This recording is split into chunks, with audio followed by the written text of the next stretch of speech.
Sejam muito bem-vindas à nossa aula número... Que aula que é a nossa aula? 4. A aula segunda foi 4, 5? Vou na massa 8, essa é a aula 9. Você se perde, ok? Eu sei que eu estou nas primeiras unidades ainda. É isso que eu sei, eu estou atrasada. Está me ouvindo? Estamos. Até onde eu entrei, 2 pessoas apenas colocaram o mapa de empatia. Então, vamos lembrar o que a gente tinha feito, né? Na semana passada, ou perdão, retrasada, vocês fizeram a marca projeto, definiram a marca projeto e construíram o valor do serviço do produto de vocês. E aí, na sequência, tinham que criar uma publicação, um vídeo, um Reels, um roteiro, já para vender essa sua primeira ideia de valor que vocês tinham, correto? Ok, vamos guardar isso aí, está armazenado, fiz a análise, ok. Essa semana, na segunda-feira, nós trouxemos os conceitos de Kotler, Godin e do Pink para discutir com quem a gente fala, para quem a gente tem que falar de fato, né? O Godin trouxe o conceito do STP. O que é o STP, vocês lembram? Calma. Eu lembro. Segmentação. Eu não vou vender para todo mundo. Uma palavra em inglês, tem uma outra palavra em inglês. Público específico. Targeting. Dentro desse público específico, eu vou restringir aquele que mais se adequa ao meu perfil, que vai mais impactar com as minhas ações, assim por diante. Correto? E por último, P, posicionamento. Como você vai se posicionar diante desse público. Aí nós trazemos esse conceito do Kotler e agregamos ao que o Godin fala, da menor audiência viável, do menor público possível, do menor público viável. Que eu não preciso ter 10 milhões de fãs. Basta eu ter 1.000 fãs pagantes que curtem, valorizam e indicam que vai muito mais do que 10 milhões de que nem não ouve nada. Correto? E, por final, a gente trouxe justamente o conceito do Pink, que é o quê? Da sintonia, né? Da empatia. Em vez de eu me preocupar racionalmente com dados frios, eu vou procurar conhecer a emoção, o que sente, o que pensa, justamente o meu cliente. Aquelas pessoas que nós colocamos dentro daquele círculo do menor público viável. E aí vocês tinham como desafio fazer o quê? Tinham justamente como desafio analisar esse cliente de vocês, correto? Primeiro fazer o quê? Quem não é meu cliente? Vocês tinham que relacionar quem não eram seus clientes. Porque a partir dessa análise você consegue identificar quem é seu cliente. E se colocando no lugar desse seu cliente, vocês poderiam justamente o que ele pensa, o que ele vê, o que ele sente, o que ele age, o que ele faz. E aí criar uma listinha justamente com esses itens, correto? Lupita, como foi fazer isso? Conta pra gente. Então, eu fiquei naquilo de querer entrevistar e querer fazer planilha e tudo mais. Aí eu falei, quer saber, eu vou fazer com o que eu sei agora mesmo. E aí eu fiquei segunda noite, que eu falei que queria fazer depois da aula. Aí eu falei, não, deixa eu fazer no outro dia. Fiquei ontem o dia todo pensando. E aí, nesse meio tempo, 2 pessoas me chamaram para tocar em festas. E aí eu falei, opa, peraí, deixa eu já pegar esse engajamento aqui. E a partir desse perfil, dessas pessoas que estão me chamando, vou fazer a leitura, né, delas e do que outras pessoas que me chamaram para responder as perguntas. E foi bem legal, assim, porque é isso, é você olhar a pessoa pelo trabalho que ela executa, né? Não é juízo de valor, não é julgamento, é, de fato, quem são as pessoas contratantes que estão na cena, né? Então, foi bem legal, porque ornou, né? E aí, do material que a gente fez na semana passada do vídeo, tipo, super engajou também, e aí eu já tenho show para essa sexta e esse sábado. Então, assim, aprendendo e fazendo, então foi legal. Parabéns, muito bem. Herbert, o Herbert também fez. Conta pra gente, Herbert, como que foi a tua experiência de fazer você se colocar no lugar do seu cliente e pensar como ele. O seu. Ah, tá. Vamos botar, calma aí. Tá. Aqui vocês me escutam bem? Pode falar, Everton. Tá. Eu precisei me ver fora do ambiente onde eu trabalho agora. Agora, eu trabalho junto com clientes que são um pouco mais exigentes na situação que estão, justamente porque eu trabalho com público alto padrão. É um público que eu posso trabalhar, porém, o que eu estava imaginando é justamente num ambiente onde pessoas que não sabem se comunicar, porém, gostariam de se comunicar perante o audiovisual. Então, eu tive que pensar, putz, quem que eu quero trabalhar nesse momento? Então, são pessoas, primeiro, que já têm noção de que o audiovisual é um ambiente onde tem valor. Não quero trabalhar com pessoas que possam imaginar, olha, marketing não vale a pena. Sabe aquela pessoa que paga o marketing porque tem que pagar? Porque, ai, não quero, mas tem que ter noção de que, olha, isso aqui vai agregar valor para a gente. Pessoas que trabalham junto com... que têm necessidade de conversar, porém não sabem fazer isso, sabe? Pessoas, principalmente como você tinha dado de feedback para mim, que era a questão de dinheiro, né? Que a gente tem noção de que tempo é dinheiro. Então, eu refiz até o meu... eu lancei agora que eu refiz o primeiro texto, onde a gente fala de fazer aquele videozinho, sabe? E eu mudei a temática dele mais para, olha, quando você contrata alguém para te direcionar, a gente você está ganhando tempo, e tempo é dinheiro, querendo ou não. Eu também fui para tentei identificar pessoas que não necessariamente seriam o meu público, né? Que é justamente aquela pessoa que não dá valor para o marketing, para a produção audiovisual, pessoas que só querem postar por postar, sabe? Porque não é isso que eu quero. Eu quero trazer valor, eu não quero ser só aquela máquina de posta qualquer coisa por qualquer motivo. Aí eu separei também... É muito difícil se colocar no lugar. Por exemplo, a gente tem aquela pergunta onde o que essa pessoa vê, sabe? Como que funciona o feed dela? Eu não sabia muito bem como pensar isso. Mas eu imaginei, tá, essa pessoa vê outras pessoas se comunicando. E provavelmente é isso que ela enxerga durante o feed dela, e é algo que ela almeja alcançar e não consegue. Faz e fala. E aí a gente tem aqui, quer aparecer mais, mas não sabe como fazer isso. Tem aquelas dores de como se comunicar, como se portar no vídeo. É diferente quando você precisa gravar com a câmera na sua frente e você não sabe exatamente como está o enquadramento. Enfim, eu fui seguindo essa parte de uma pessoa para estar ali para te auxiliar, você ficar tranquilo de ficar só na frente da câmera, enquanto o backstage é eu que vou estar cuidando, sabe? E não ter necessidade de correr atrás desses problemas, né? De, olha, eu preciso saber quando entra isso, quando entra aquilo, como eu devo falar isso, como eu devo falar aquilo. Enfim, é meio estranho estar nesse lugar, até porque eu acho que eu ainda estou num público muito grande. Tipo, beleza, eu quero comunicar com pessoas, mas pessoas querem se comunicar na internet, mas como funcionam os nichos? Por exemplo, eu já trabalhei com restaurantes, é algo que foi muito legal de trabalhar e eu gosto bastante. Só que aí eu vou me fechar dentro de um nicho, eu vou me manter aberto justamente para poder pegar mais clientes, e aí eu fico pensando, tá, como eu vou fazer isso? Em que momento eu vou me especializar em algo específico, ou eu vou continuar nessa parte, olha, eu vou pegar qualquer um que quer se comunicar, e aí dentro do ambiente dele, eu me adapto a ele, ao invés de eu já me fechar dentro do nicho. Essa eu acho que foi a minha maior dificuldade. Olha, esse tópico, na verdade, esse módulo 2, ele traz para a gente tem que analisar ele como uma construção. O curso foi criado pensando para ser construído módulo a módulo.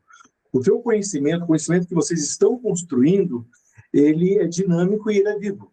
Ele vai exigir que vocês, no primeiro momento, adotem um posicionamento, depois vocês vão adquirir um novo conhecimento, uma nova habilidade, um novo olhar, isso vai fazer com que necessariamente você volte a olhar para o posicionamento anterior e redefina, e esse vai ser um processo que vocês vão construir até o final do curso, né? Então, eu tenho registrado ele ponto a ponto, porque é meu roteiro didático, né? Minha didática é para fazer isso, para que depois vocês observem ao final, quando vocês receberem o relatório final, a evolução de vocês e essas mudanças que aconteceram. De fato, é difícil a gente querer. Se para o Kotler é fácil de falar uma palestra, usa a base STP, mas não é fácil, é difícil. E quando a gente fala do mapa de empatia, se colocar no lugar, é mais difícil ainda, porque eu não tenho como me achar o máximo de conseguir me colocar no lugar de qualquer pessoa e pensar como ela. Primeiro porque eu tenho a maneira como eu construí de perceber a minha realidade. E essa pessoa tem um olhar dela sobre a ótica dela, sobre as experiências e vivências dela. Como você traz, no caso do restaurante, o restaurante é um exemplo bem claro de a gente tentar buscar segmentação, o target e o posicionamento. Quando você tem fome, você quer comer. E dependendo da tua fome, você come qualquer coisa. Ou dependendo do teu dinheiro, disponibilidade, você vai comer uma coisa muito específica. Eu lembro quando eu era adolescente, e uma coxinha, um cachorro-quente, pronto, me saciavam plenamente, né? E eu estava feliz da vida se eu tivesse grana para comprar uma coxinha ou um cachorro-quente. Hoje, quando eu tenho fome, a minha fome vem associada a alguns pratos, alguns lugares, se sofisticou um pouco, né? E com esse mesmo olhar, começa a analisar o seguinte, isso é segmentação também. Eu posso querer uma pizza, e aí eu escolho a pizza que estiver mais perto de casa, que entrega mais rápido, segundo o iFood, ou eu posso querer viver uma experiência gastronômica envolvendo comida asiática, com a qual eu quero compartilhar com a minha esposa. Então, observem que tudo é comida, tudo mata fome, mas dependendo de como eu público, vou me construir o valor e a experiência que eu quero vivenciar, eu vou escolher para onde eu vou. Alguém levantou a mão? Fui eu. Uma coisa que eu já conversei junto com a Isa durante a nossa vivência, porque a gente trabalhou muito junto, né? Ela trabalhou bastante no período dela, só que a minha carreira tá ligada a dela, praticamente. Aí, a questão que eu vi muito é que hoje, onde eu me encontro, beleza, eu preciso, primeiro, me encontrar no que eu quero trabalhar. Então, eu estou atingindo um público muito grande ainda. Porém, a gente vê esse problema justamente quando a gente quer atingir um público muito grande, a gente não se especializa nas coisas. Tanto que hoje, quando a minha vivência começou justamente com marketing para restaurantes, hoje eu trabalho com marketing muito geral, porém, eu vejo que o meu melhor trabalho é quando eu trabalho com restaurantes. Então, por eu estar querendo ir para São Paulo, encontrar alguma coisa para trabalhar lá, eu estou atirando para tudo quanto é lado. Mas eu acho que quanto mais a gente for afunilando, melhor vai ficar o nosso trabalho. Beleza, marketing, fazer audiovisual. Aí audiovisual para restaurantes. Aí, audiovisual para restaurantes de tal nível, tipo, sei lá, cachorro-quente. Aí você vai trabalhar só com cachorro-quente, aí você vai diminuindo cada vez mais os seus clientes, ao mesmo tempo que você pode começar a aumentar o seu valor.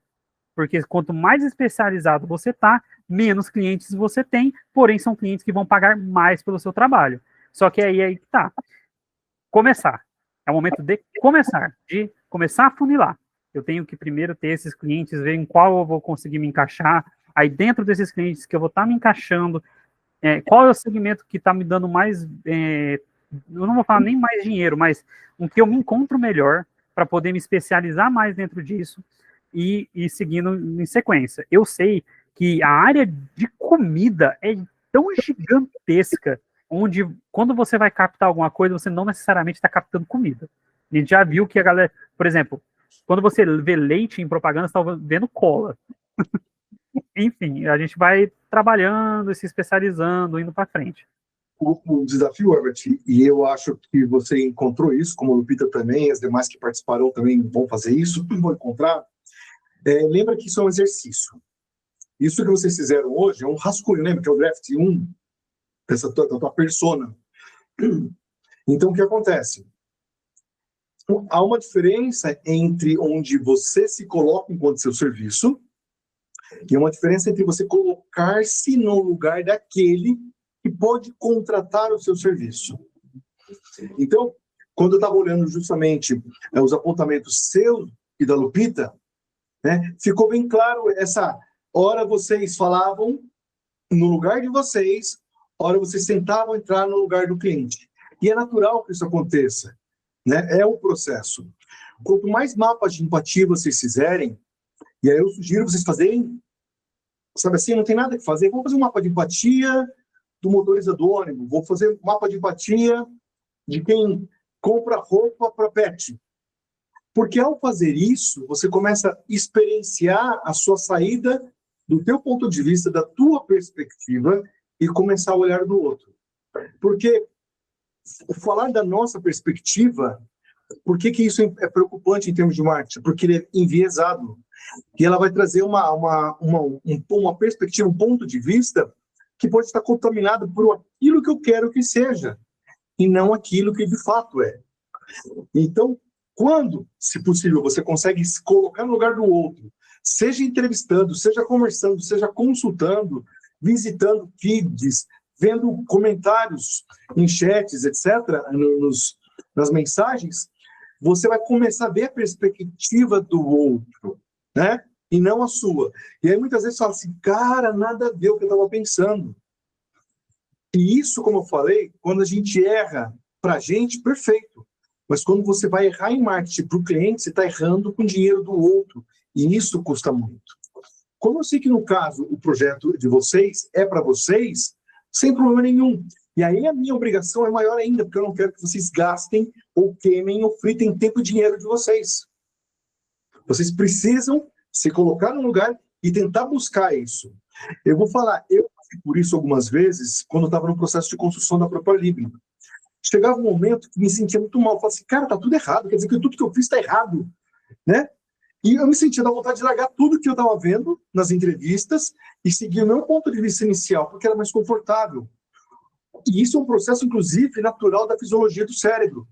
Quando a gente começa a encontrar perspectivas e pontos que destoam daquilo que a gente tinha como verdade, a gente busca negar isso e seguir para o nosso, porque exige menos energia para o cérebro mudar de posicionamento, construir novas sinapses, novas relações que vão permitir que vocês vejam de maneira diferente. É por esse motivo que estratégia exige necessariamente a gente abrir mão da nossa perspectiva, do nosso ponto de vista e cada vez mais olhar pelo olhar do outro. O desafio de vocês vai ficar bem claro agora, porque nós vamos partir para uma ferramenta chamada Miro. O que eu fiz? Eu criei justamente um mapa de empatia cru para a Lupita e um para o Herbert, e eu fiz uma síntese dos tópicos que eles colocaram lá, né? Então, a Lupita, tanto a Lupita quanto o Herbert, eles escreveram frases grandes, trazendo justamente essas ideias. Mas para o mapa da empatia, é interessante a gente buscar essa síntese visual que vai nos ajudar a entender melhor o cliente, a perspectiva dele. E aí, quando a gente chega nesse ponto, que a gente parte depois para as dores, para os ganhos, né? A gente começa a compreender um pouquinho qual é a real necessidade dele. E aí acontece uma coisa maravilhosa. Aquilo que muitas vezes eu acho que eu estou solucionando de problema para ele, eu não estou solucionando, não é problema dele. Ele não tem problema com aquilo, né? O problema dele é outro, e eu não tinha identificado. E aí você descobre um baita de uma oportunidade que estava escondida e você não conseguia perceber. Vou dar um exemplo disso claro hoje. Hoje eu tive reunião com um grupo político lá de Mato Grosso, e eu conversando com eles sobre uma ferramenta que eu desenvolvi em 2024, na parte de estratégia de marketing para campanha política, para campanha eleitoral, eles apresentaram uma demanda que eu não tinha identificado na pesquisa inicial. Uma necessidade real deles que eles têm para gerir campanhas de diversos candidatos e que passa pelos candidatos e que eu tenho uma solução para isso, mas eu não tinha percebido. Então, ou seja, foi ouvindo o cliente, entrevistando, conversando, etc., que eu saí da minha perspectiva de um produto pronto para enxergar uma oportunidade. Tá? Então, não se aflijam nenhuma de vocês. Herbert, fica tranquilo, porque na hora certa, esse seu processo vai amadurecendo e você vai ganhando essa habilidade de se colocar no lugar do outro. E quem só ganha com isso é a gente, porque a gente começa a ter novos olhares sobre diversos pontos. Tudo bem? Alguma pergunta complementar? Alguma outra observação? Não, eu ia observar que é realmente processo, né? Assim, eu acho que às vezes a gente peca porque já quer chegar no pronto, né? E a gente está aqui, oficina de elaboração, é um laboratório, então é testes, né? Assim, contanto que não exploda nada, né? Na ideia de laboratório. Exatamente esse é o conceito. Tanto é que nós não colocamos curso de marketing estratégico, mas laboratório de marketing estratégico, e aí nós temos clínicas de debate, clínicas de prototipagem, porque todo esse processo aqui tem um objetivo só: experimentação. Vocês vão estar construindo a cada semana, a cada dia, conceitos e aplicando isso em rascunhos. Vocês vão, a cada semana, elaborando e aprimorando. Por isso que eu sempre coloco, não existe certo nem errado. Tem um processo de construção. Isa, por favor. Eu achei que não ia caber mais o comentário, mas eu acho que ainda assim é válido. Em relação àquilo que o Ebert tinha falado, que a gente começou com restaurantes, eu acho que para ele e para mim também na época foi mais fácil a gente ver o outro lado e entender o que aquele cliente precisava, porque ele trabalhava no restaurante, ele estava vivendo aquilo todos os dias. Então, ele via o movimento, ele via o que estava acontecendo com o gerente, ele via o que estava acontecendo com a dona, ele conseguia observar mais isso porque ele estava lá dentro, ele era o barman. E eu, como estava no início do relacionamento, eu falava, eu quero ficar pertinho dele o tempo todo. Então, eu ia para lá também o tempo inteiro. E aí, também conseguia observar, pensando, gente, se a gente fizer um vídeo assim, sabe, a gente observava também muitos clientes que estavam lá. Então, talvez tenha sido mais fácil para a gente nesse começo, com esse primeiro restaurante, por isso, que a gente estava ali muito inserido e conseguia observar cada vez mais. E aí, quando a gente parou de ter essa inserção, a gente parou de observar esses momentos. Ele estava agora só no marketing comigo, a gente não tinha mais esse contato diário, que era no início, e aí começou a gente a parar de se colocar no lugar ali daqueles clientes e do nosso cliente também. Então, a gente não tinha mais acesso a essas dores, nem se imaginava naquilo, porque, enfim, nem tinha essa... Você traz, é muito interessante, porque vocês dois, né, o Ebert especificamente, ele conseguiu vivenciar as dores do cliente dele. Ele, estando no restaurante, ele vivenciava, identificava como isso poderia ser melhorado. Então, ou seja, ele desenvolveu essa habilidade, viveu uma experiência que é extremamente válida, se ele optar e falar assim, olha, eu sei quais são os problemas desse segmento e como eu consigo, com audiovisual, trazer melhores resultados, mais clientes, mais satisfação. Perfeito, sem problema nenhum. Isso pode ser feito porque ele já traz essa experiência. Porque eu fui trabalhar com comunicação e com educação, porque era de onde eu vim, né? Então, esse contexto que você traz, ele traz justamente essa experiência nova. E, por sinal, é um segmento que, mais do que nunca, é muito impactado pelas redes sociais e pelo visual das redes sociais. Ano passado, eu visitei alguns restaurantes porque eu e minha esposa vimos aqueles vídeos de pessoas que visitam o local e indicam locais para a gente experimentar comida. Então, ou seja, olha o resultado que isso tem. Em Palmas, Tocantins, eu tenho um conhecido que é o Pedro Gordo, né? Pedro de Gordo. Aqui não tem ninguém em Tocantins hoje, né?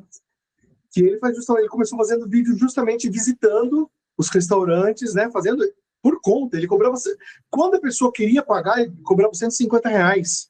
Eu achei muito barato. Falei, cara, você tá louco, é barato demais que você cobra para fazer uma publi de um restaurante. E com produção, ele levava o cara que gravava com ele, fazia a edição, o vídeo era uma coisa muito bem elaborada. Hoje, ele está num nível que já não é mais isso, né? É 20 vezes no mínimo esse valor, uma publi dele. Mas ele vivenciou essa realidade. Então, nada impede que vocês, com essa experiência, venham a desenvolver isso. Mas o mais importante é que, ainda assim, buscar se colocar no lugar dos outros. Então, nós estamos falando de um restaurante. De repente, se eu falar de uma marmitaria, e de repente, se eu falar de uma pizzaria, e se eu falar, de repente, de uma dark kitchen.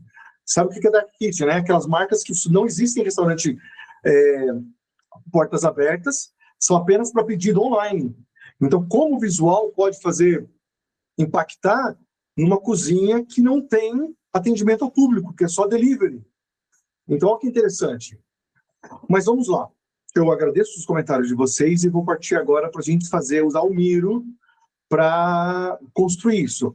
Eu quero fazer uma experiência. A minha ideia, em princípio, é justamente eu fazer no Miro sozinho. Mas como estamos em poucos aqui, eu acho que eu posso tentar compartilhar essa experiência de vocês me ajudarem a construir esse mapa da empatia. Vamos ver se a gente consegue fazer isso? Eu vou abrir aqui, dividir os canais. Eu vou explicar como. Porque deixa eu...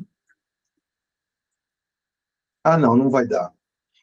Não vai dar porque eu vou ter que compartilhar com os e-mails de vocês, vai demorar um pouquinho, então tudo bem. Então eu só vou compartilhar a tela e a gente faz junto aqui, tá bom? Tá? Numa outra oportunidade eu cadastro propriamente todos os e-mails de vocês, vocês entram no meu time e aí a gente faz isso junto de maneira interativa. Deixa eu compartilhar a tela aqui. Todos estão vendo o mapa da empatia? Ok? Todos vendo? Sim? Sim. Ok. Deixa eu ajustar aqui as apresentações da tela. Então vamos lá. A ideia lá era que vocês fizessem uma relação tópicos dos seus itens. E o que eu quero fazer agora? Eu quero trazer ele para um gráfico que vocês vão ver a partir de hoje. Já está disponível, a próxima aula lá, está à disposição para vocês, que é justamente construir. Vocês podem usar uma ferramenta para construir o mapa da empatia de vocês. Então aqui eu trago o que a Lupita trouxe. Lupita, suas falas estão lá todas escritas, eu só fiz uma síntese delas para a gente colocar para caber dentro desses post-its aqui. Então, o que o mapa da empatia é? É uma ferramenta que foi desenvolvida e que ela permite que nós coloquemos aqui no centro o nosso cliente. E aí, eu vou tentar entender como é que esse cliente, o que ele pensa e sente, o que ele vê, o que ele ouve e o que ele faz. E depois de eu analisar esses aspectos, eu vou então relacionar quais são as dores dele e quais são os ganhos dele. Lupita e Herbert colocaram na plataforma, a gente começa pela Lupita e depois a gente faz o do Herbert. Tudo bem? A Lupita, quando ela elaborou justamente esse mapa de empatia dela, ela colocou o que o público pensa e sente. Uma das coisas que ela colocou é assim, olha, que o meu público, eles querem cortesia. É isso, né? Eles não querem pagar para o show. Eles acham que indo no show da Lupita, são amigos da Lupita, eles vão ganhar cortesia para ir de graça na balada.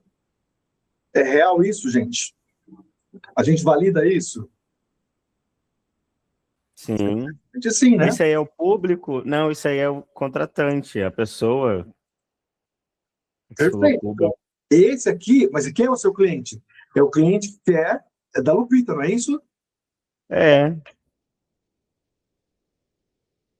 Então, o cliente da Lupita, que é o contratante, pensa que o público só quer cortesia, correto? Ah, sim, é isso. Então, ou seja, para ele é complicado porque se ele está contratando uma pessoa para o espaço dele, correto? E as pessoas querem cortesia, como é que ele vai administrar isso? Como onde ele vai ter lucro? Ok? É uma coisa que ele pensa. N maneiras depois para tratar disso com uma ação estratégica, mas não é o caso. Outra preocupação que ele traz: os ingressos não vendem como eu gostaria ou como eu preciso, correto? Então, a Lupita se colocou no Isso não entraria como uma dor? Isso, por enquanto, a gente coloca o que ele pensa e sente. Depois a gente pode, tanto aqui, no conceito inicial do mapa de empatia, você usa justamente post-its, porque depois você pode migrar isso quando você faz a análise do mapa de empatia, tá? Então, de repente, uma coisa que ele pensa vai se tornar um ganho, né? Uma coisa que ele vê vai se tornar justamente uma dor. Então, por isso que a gente trabalha nesse conceito dos post-its. Outra coisa que ele pensa, que os artistas não divulgam. Ou seja, a Lupita foi contratada, a ponta ela vai receber o caixa dela e dane-se. Ela não vai fazer nenhum trabalho, sabe assim, de collab para divulgar, para chamar a galera, etc. Isso é uma realidade que ela trouxe. Outro aspecto, quando o DJ, o cantor, a cantora que vai lá, justamente estrela demais e, poxa vida, eu quero tantos lençóis, como que é? Toalhas brancas com bordas cheirando a alecrim, tantos litros de água com gás, Chandon. Então, ou seja, isso para o contratante, que é o cliente da Lupita, é uma coisa que atrapalha ele, né? Falta de tranquilidade. Lupita, fala um pouquinho para mim o que você quis dizer quando você falou desse aspecto, por favor. No sentido de que organizar festa, evento, parece que é só caótico, entende? Mas assim, se você programa bem, se as coisas saem como você planejou, a tendência é ter menos coisas para resolver na hora. E normalmente, né, essa é uma coisa que eu já ouvi muito do pessoal. Tem que ficar, é muito BO. Uma coisa é um BOzinho ali e outra aqui. Às vezes são BOs gigantes. Aí, tipo, existe uma falta de tranquilidade, que aí não sei se é falta de organização, ou porque você tá com uma equipe grande, né? Então são muitas coisas para darem certo, e às vezes uma ou outra pode não acontecer, e lidar com essa imprevisibilidade. Ok. E aí vem um outro aspecto que você trouxe aqui, que é o desejo de organização, né? Ele quer tudo organizado. Exato. Quem trabalha com evento, show, cultura, sempre vai ser desafiador, por mais organizado, que esteja tudo certinho, que seja a 38ª edição, sempre vai ter pontas soltas a serem resolvidas. Ok? Então, ela trouxe esses aspectos que ela identificou no contratante, que é o cliente dela. Que aí, no caso, vamos analisar. Ele tem a preocupação com os clientes que vão no show. Mas, para Lupita, este é o cliente dela. É ele quem vai contratar. E é interessante, Lupita, lembrar o seguinte, que isso daqui é um dos seus públicos. Quando você fala em Lupita, DJ, show, evento. Quando a gente fala Lupita, artista independente, música, produção, aí é outro contexto. Lupita, apresentadora, para cada uma das suas facetas, você vai ter um público. Aqui você recortou, fazendo o trabalho do STP, né? Você recortou para quem contrata a Lupita para fazer shows de música. Ponto. Na sequência, ela traz alguns aspectos do que ele vê. Então, eu vou trazer aqui, ó. Para Lupita, o que o contratante considera que ele está vendo é justamente o ambiente artístico. Comenta um pouquinho, Lupita, sobre esse ambiente artístico. O que o contratante seu, o dono da casa, o organizador da festa, ele vê no ambiente artístico de uma maneira diferente, que venha favorecer você ou não? No sentido da casa dessa pessoa, né? Ela é rodeada de obras visuais, assim, sabe? Tipo, pinturas, tanto regionais quanto de lugares que ela viajou, aqui dentro do Brasil e internacionalmente. Então, essa pessoa, ela consome bastante, né? Dos grafites, de literatura regional, né? Então, essa pessoa produtora, ela tem um mergulho ali mesmo, né? Nesse ambiente artístico. Então, era isso que eu quis dizer. Então, vamos lembrar, quando a gente constrói o mapa da empatia, é justamente qual é o universo visual em que essa pessoa, no caso, o meu cliente, está imerso. Se for trazer, por exemplo, o do Herbert, né?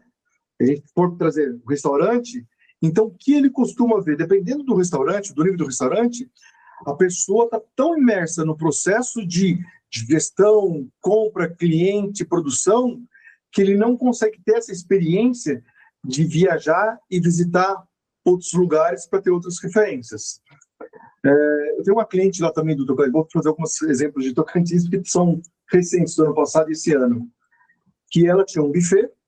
Nós fizemos justamente um reposicionamento estratégico, fizemos primeiro uma análise com ela, e nessa análise estratégica a gente propôs um posicionamento novo para ela.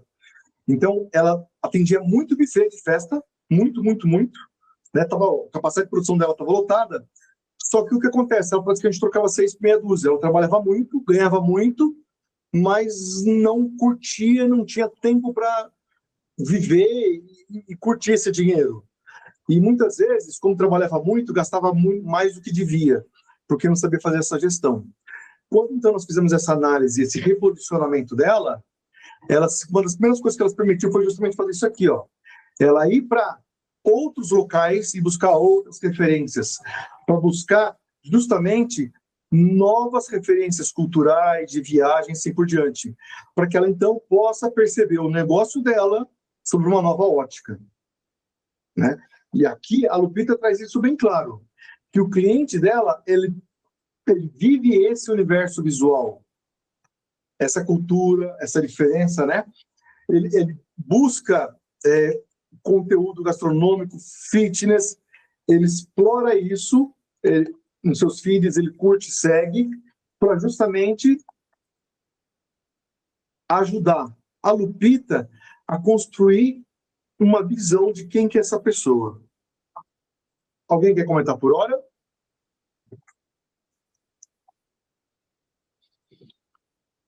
Em relação ao que ele ouve, a Lupita relacionou o que ele ouve.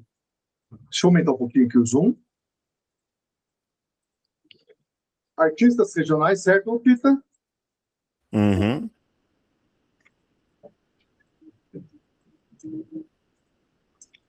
Esse cliente da Lupita, ele está conectado com a cena underground. Fala pra gente o que é essa cena underground, Lupita. A cena underground são daqueles artistas que ainda estão em ascensão, sabe? Fazem pocket shows, fazem aqueles shows em eventos culturais gratuitos. Isso é cena underground, entende? Não é só show que as pessoas pagam para assistir. São esses shows da prefeitura, sabe? Da Secretaria de Cultura. Então, esse produtor e produtora estão nesses ambientes também, vendo quem está começando. E sobre esse trabalho instável? Hã? Sobre o trabalho, ele ouve que o trabalho é instável. Ah, é instável porque pode dar muito bom ali a festa e você conseguir o recurso, ou você tem que fazer parceria com você tem que conseguir um edital, né, para dar grande parte do recurso que você vai executar na festa para não sair direto do seu bolso. Então é muito instável porque você nunca sabe, a pessoa, né, nunca sabe quanto ela vai conseguir de retorno, a depender de quanto ela está investindo e de quanto ela conseguiu de parceria, né? Se ela conseguiu parceria no som, parceria com restaurante, com hotel, para colocar o artista, enfim, então é muito instável nesse sentido. Aqui a gente começa a observar um cenário, deixa eu dar uma voltinha aqui, que a Lupita está construindo, onde ela mostra justamente com quem ela vai se relacionar para oferecer o serviço dela. Então, eu começo a conhecer um pouquinho mais a pessoa e consigo ter percepções relacionadas a problemas, a dores, a ganhos, etc., que, de repente, na hora dela se posicionar enquanto produto, enquanto valor, enquanto serviço, ela vai poder justamente, inclusive, usar estratégias de comunicação para mostrar que, olha, eu não sou um problema para você, eu, na verdade, sou um aliviador de dores. Eu quero lhe proporcionar ganhos. E, por final, aqui na Lupita ainda, deixa eu dar um zoom aqui agora.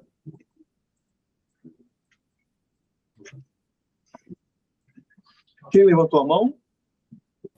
Érica, pode falar. Eu me perdi ou o senhor não falou nada a respeito de família desacredita? Perdão, não entendi. Eu me perdi ou o senhor não falou nada a respeito de família desacredita? Não, então, a família desacredita é justamente isso. O profissional que atua nessa área aqui, correto? Ele ouve que o que ele está fazendo não vai dar certo. Não bota fé. Isso aqui, você vai tomar prejuízo. Né? Isso aqui me lembrou porque eu já fiz eventos, inclusive em Cuiabá, Lupita. Tomei muito prejuízo. Trouxe artista para Cuiabá que não apresentou Cuiabá, eu tive que pagar cachê, sabe? coisas desse gênero. Então é realmente um desafio muito grande que trabalha na área cultural. Entendi. Obrigada. Que esse desacredita é no teu universo, Érica, você encontra isso? Eu estou falando especificamente. Desde quando você quer saber? Comenta pra gente rapidinho. Eu vou falar assim. No meu caso, eu comecei a trabalhar com 12 anos, né? Minha mãe se separou, um recorte rápido, minha mãe se separou do meu pai, eu tinha 8. Então, para a família do meu pai, a partir do momento que a minha mãe se torna uma empresária, imagina, você é louca, isso não vai dar certo. Não vê mulheres em posição de não, eu sou empresária e meu negócio vai dar certo. Então você é cercado de julgamento, entendeu? Isso é uma coisa que eu passei na minha vida. Então eu acho que isso estaria dentro do família desacredita. Então é um aspecto que também está no teu contexto. Exato. Então, ou seja, tem uma certa relevância. E, aqui é o que o cliente, eu apaguei sem querer, o que o cliente fala e faz.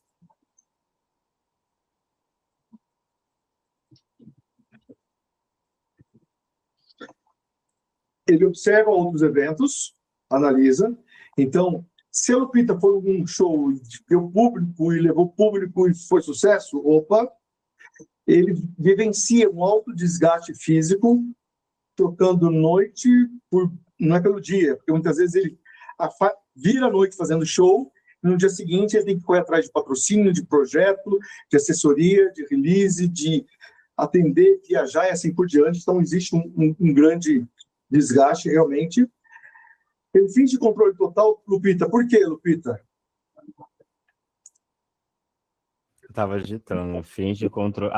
Não, fingir o controle total, a pessoa é a base do evento ali, entendeu? Se ela surta no meio do trem, as pessoas começam um monte de gente perguntar para ela precisa fingir um controle total, né? Ela precisa estar ali atenta se não sou eu que vai resolver, fulano, posso direcionar. Então ela precisa estar demandando, né? Eu já observei isso em festas. E aí onde que eu, como DJ, tô, né? Assim, eu já me disponho, eu chego mais cedo, eu fico até mais tarde, então eu já vi que essa pessoa, ela tá ali fingindo o controle total e eu tenho que estar minimamente atenta para saber se há alguma abertura para mim. Eu não sou DJ, nada, mas quando eu olho para cá, né, eu já consigo perceber, sem analisar dores e ganhos, que eu, como DJ, eu posso resolver alguns desses apontamentos aqui, às vezes simplesmente mudando de atitude, ou oferecendo alguma coisa, ou facilitando alguma coisa nesse processo. Né? Eu que não sou DJ nem nada. Então, observe que o mapa da empatia, ele nos auxilia nesse processo, em nós observarmos o todo e fazermos insights, termos alguns insights em relação a isso. A Lupita relacionou como dores os seguintes aspectos. Eu vou trazer aqui, depois eu coloco aqui. A atração pode cancelar. Então, vamos lá. Contratei a Lupita, mas até que ponto me garante que a Lupita vai, de fato, estar naquela noite, naquele horário que ela combinou? Isso é uma dor real ou não? Né? Com certeza. Foi nesse sentido que você colocou, Lupita? Foi porque faz todo um marketing em cima da artista, né? E a artista não vem, a galera... Quem chega lá para ver a artista e a artista não tá, tem gente que, de boa, vou ver outro, tem gente que, cara, como assim, sabe? Então, é babado. Aliás, é uma coisa que realmente, a única maneira de você tentar resolver isso é com um contrato e mesmo assim, olha lá, né? Exato. Um outro aspecto que você colocou como dor aqui, deixa eu colocar aqui, baixa venda de ingressos. Essa é uma realidade. Essa é uma realidade.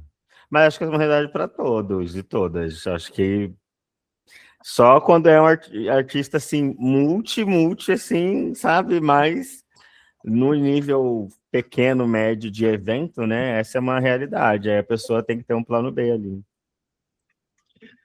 Outro aspecto que você traz também é pouca expansão local. Eu não entendi muito bem, você pode falar um pouquinho? Porque eu achei que ele ficou um pouco em Qual que conflito você tá aí? com Pouca exposição local? isso aqui, ó, pouca expansão local com mercado limitado. Ah, expansão local no sentido que, tipo, a gente tem as mesmas casas de festas, sabe? Então, uma vez que a pessoa já fez ali, fez aqui, para onde que ela vai expandir? Ela vai para o interior? Ela vai fazer uma collab com alguma de outro estado? Sabe? Ela vai explorar outros espaços de festas na cidade para fazer eventos. Então, assim, a gente tem aquelas casas que já são, por exemplo, LGBTs. A gente vai tentar numa casa de shows que é voltado para o público hétero e também tentar migrar para lá e fazer ser um lugar LGBT friendly. Então, essa expansão, sabe, que ela é limitada. Entendi. Então, dentro desse... Porque eu achei que tinha, de certa maneira, você coloca assim, o mercado limitado, eu entendo justamente como assim, eu tenho um público pequeno para poder oferecer. Então, ó, Cuiabá tem uma limitação de 1 milhão de habitantes. E dentro desse 1 milhão de habitantes, você vai segmentar o teu público, estratificar ele, sei lá, eu tenho 50 mil pessoas que iriam nos meus shows, só que ele estava distribuído na cena noturna de Cuiabá, isso dilui, então tem um mercado limitado. Por outro lado, quando você coloca pouca expansão local, ele está relacionado justamente com a questão de, além do público, os locais para acontecer esse evento. Porque o contratante, nesse caso aqui, ele pode ser um produtor cultural independente ou ele pode ser justamente um produtor de uma casa. Correto? Exatamente. Tem tanta limitação do público, né? Mas eu acho que a limitação é mais do espaço. Acho que o público tem bastante gente na cidade. Tem bastante gente na cidade mesmo. E tem gente que vem no interior quando se interessa pelo evento, sabe? Ok. Pelo line. Então, quem chama? O Herbert, pode falar, Herbert? Não, era só um comentário, porque agora a gente já acabou de perder a Pop House, né? Que fechou. E a gente vê cada vez mais as pessoas fechando um lugar só. A gente, principalmente em questão LGBT, a gente fica muito em volta ali da UFMT e a gente está num lugar que é muito hétero, sabe? Aqui no Cuiabá é um público muito agro também e é difícil crescer dentro desse ambiente. É muito sertanejo, enfim. Aqui é um lugar que é realmente difícil encontrar apoio e crescer, tipo, dentro das próprias pessoas. Eu acho também um pouquinho que talvez dentro do público LGBT a gente tem as pessoas um pouco, vamos dizer, criam um lugar específico que só vai naquele lugar. Eu não sei se as pessoas vão muito para lugares diferentes, sabe?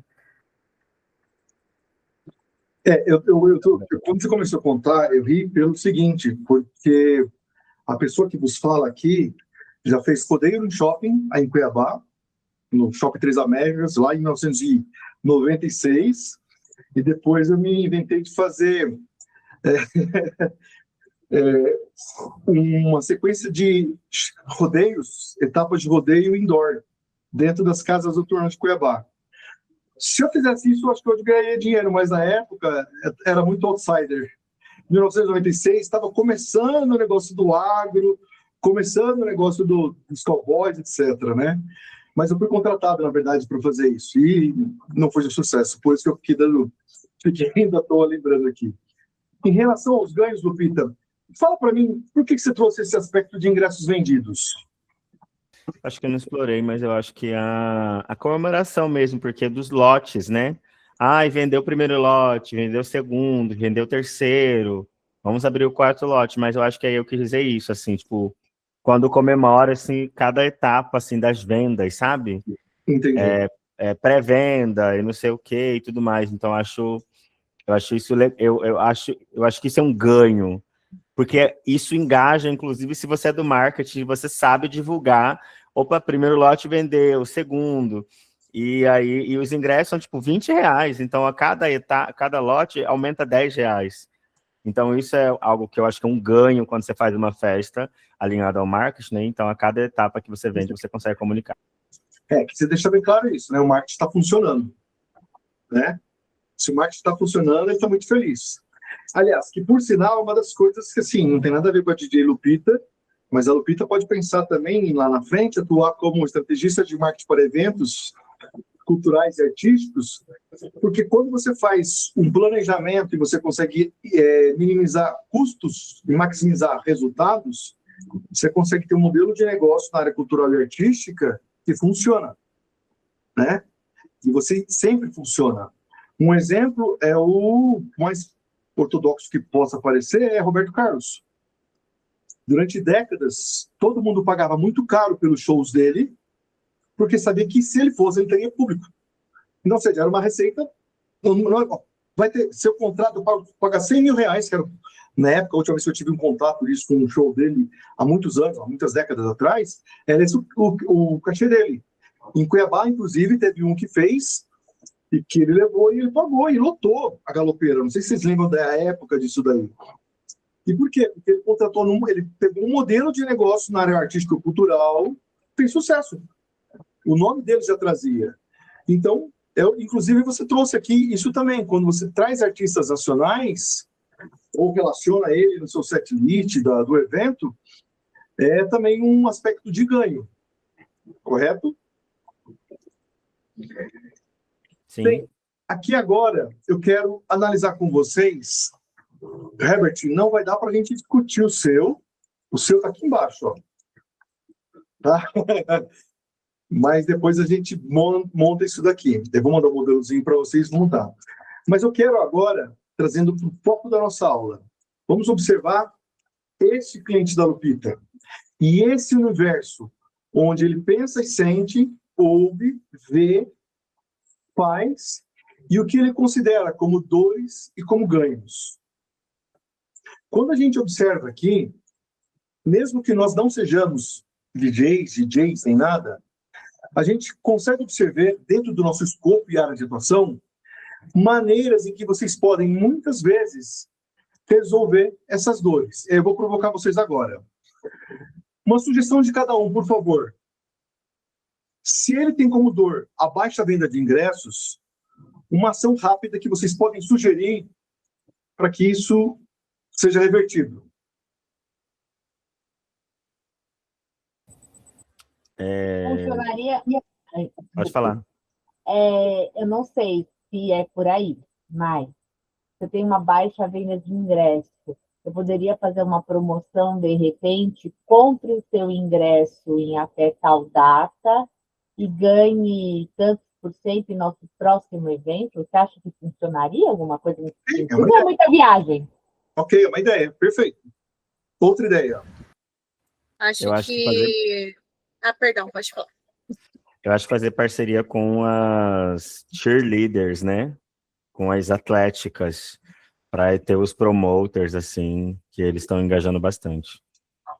Show. Outra ideia?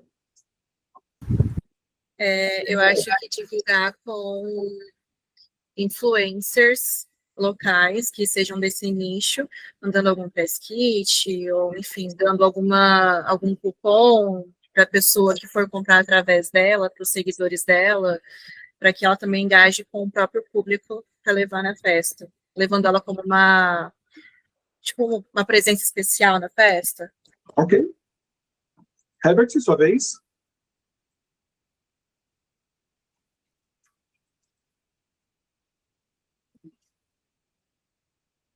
Ele tá pensando, gente. O microfone tá desligado. E ele falou, calma aí, calma. Aí eu falei, o microfone tá desligado. Ele tá pensando. Nessa provocação, qual que é a ideia? É observarem que eu não preciso ser o profissional, como a Lupita, mas quando eu consigo ter um mapa de empatia desse, de um cliente qualquer, eu consigo perceber que eu consigo já de imediato, na construção de valor, do meu valor, e na maneira como eu vou comunicar esse meu valor para esse meu contratante, eu já posso resolver algumas coisas com ele. Por exemplo, se ele tem um problema de baixa venda de ingressos, e eu construir uma comunidade em torno do meu perfil das redes sociais de 1.000, 2.000, 3.000 pessoas, quando ele olhar para isso, ele vai ver que consigo garantir que pelo menos 10% dessas pessoas vão no meu show.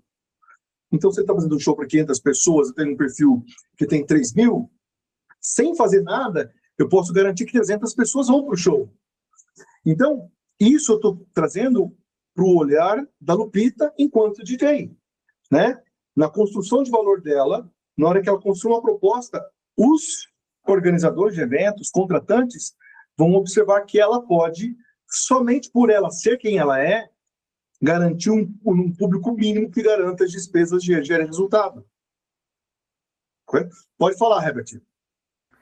Tá, é só porque eu lembrei de uma coisa que você tinha comentado até, em que há um tempo atrás, eu não sei que festa era, só que eu tinha 3 anos que eu não ia em uma festa, e eu recebia mensagens no WhatsApp com frequência, porque bora frescar, exatamente. Eu recebia mensagens com frequência, justamente porque eu fui identificado como uma pessoa que ia em festas, e eu já não via mais essas festas, não chegava para mim.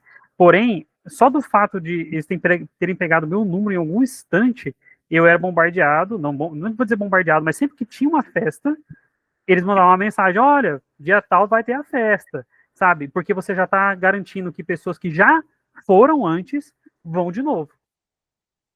Exatamente, lote virando.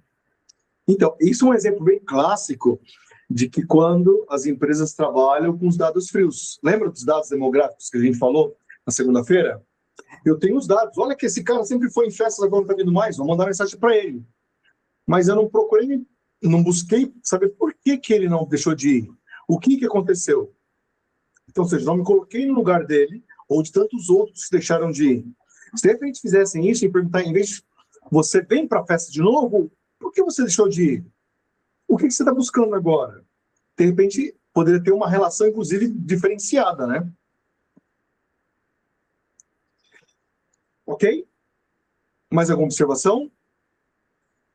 Então, o que vocês vão ter que fazer agora? Olhar para o mapa de empatia que vocês fizeram. Não precisa vir direto para cá, uma ferramenta como essa, mas olhe para aquela relação e busque, então, validar se aquilo que você colocou como um pensamento pode se transformar numa dor ou se pode se transformar num ganho. Aquilo que o Herbert falou. Mas, Sérgio, vem cá. Os ingressos não vendem, não seria uma dor? Aqui, de certa maneira, ele está presente, baixa a venda de ingressos. Então, se o cliente que contrata a Lupita, ele tem isso como preocupação, a dor dele é justamente, não é que os ingressos não vendem, é a baixa venda.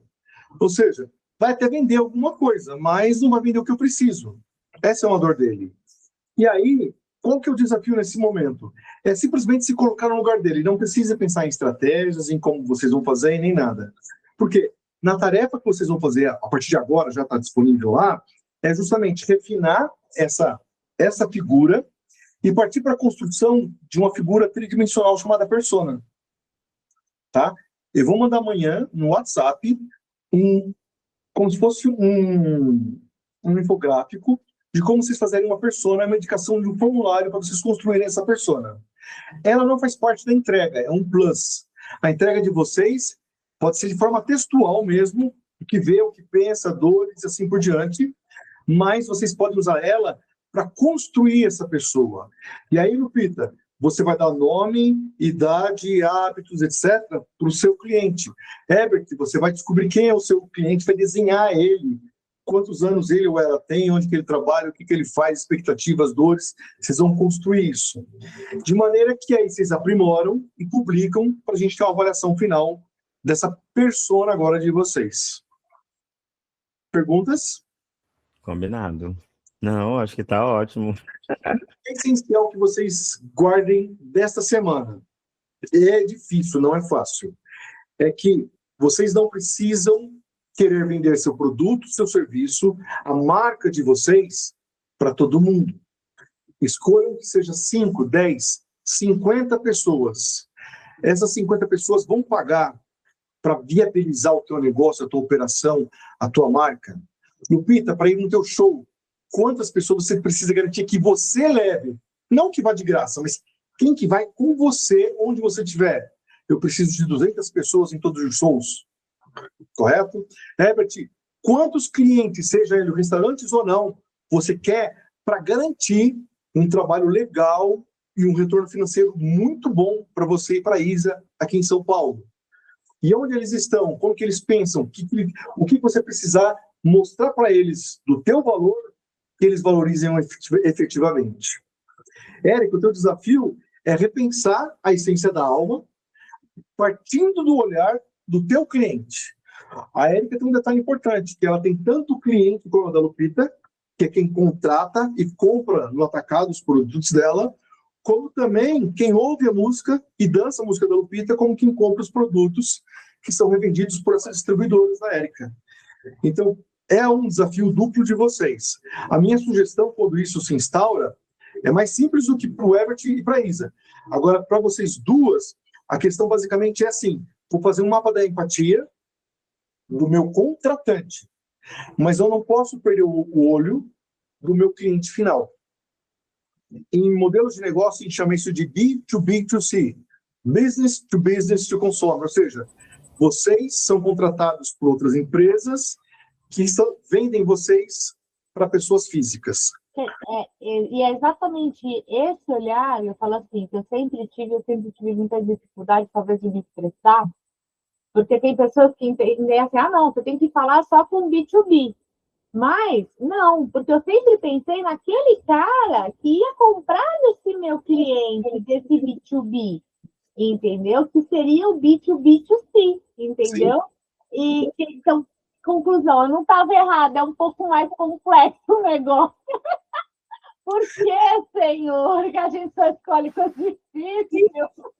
O importante é que vocês se apropriando da ferramenta, a qualquer momento vocês tendo dúvidas sobre a ferramenta, como melhorar, entre em contato, eu tiro suas dúvidas lá no WhatsApp, ou a gente fala no particular, por e-mail, etc.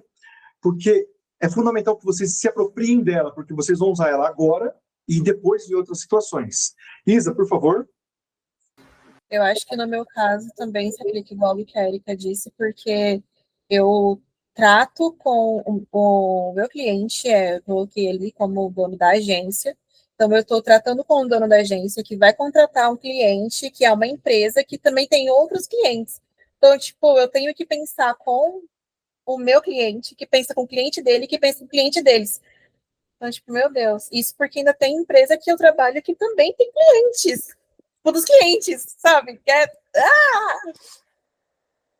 E depois a gente quer ser normal, gente. Vê se dá, não dá. Você tá mutado. Desculpa. Eu saí da sala, não sei se vocês perceberam, eu saí da sala e voltei. Eu fui parar a apresentação e fechei a sala. Por isso que é importante, com esses conceitos que vocês assimilaram agora, voltar para o primeiro módulo e olhar o valor. Eu posso oferecer cursos para todas as áreas, mas se eu fazer isso, eu, de repente, igual a história do mito da abrangência, né? Eu quero vender curso para todo mundo, mas eu não vou vender bem para ninguém. Então, os serviços de vocês, os clientes de vocês, a música de vocês, escolham aqueles que vão fazer vocês se motivar a ponto de acordar 5, 6 horas da manhã, levantar da cama no domingo para produzir alguma coisa. Ok? Gente, então é isso. Um beijo grande para todos vocês, para todas vocês. Eu espero, então, os trabalhos de vocês publicados, para que eu possa, então, relacionar, anexar no portfólio e depois a gente entregar os comentários. Mas mais do que isso, comentem entre vocês, façam essas trocas. Elas são essenciais para o nosso curso, tá bom? E aí, gostaria de dar até uma sugestão, se me permite, professor, para a gente ter também trocas no WhatsApp, porque às vezes alguém pode estar com alguma dúvida, alguma coisa, manda lá no WhatsApp. Às vezes uma outra pessoa pode ter um insight e ali é um lugar vivo, que às vezes a gente demora para logar na plataforma e acaba perdendo aquele instante. Tranquilo, isso é tranquilo, vocês podem fazer. Eu só peço que, assim, aqui que é pedido para colocar lá no grupo, faça-se lá, comente-se lá, mas no WhatsApp eu também deixo ele aberto. Vocês podem fazer essa troca entre vocês também.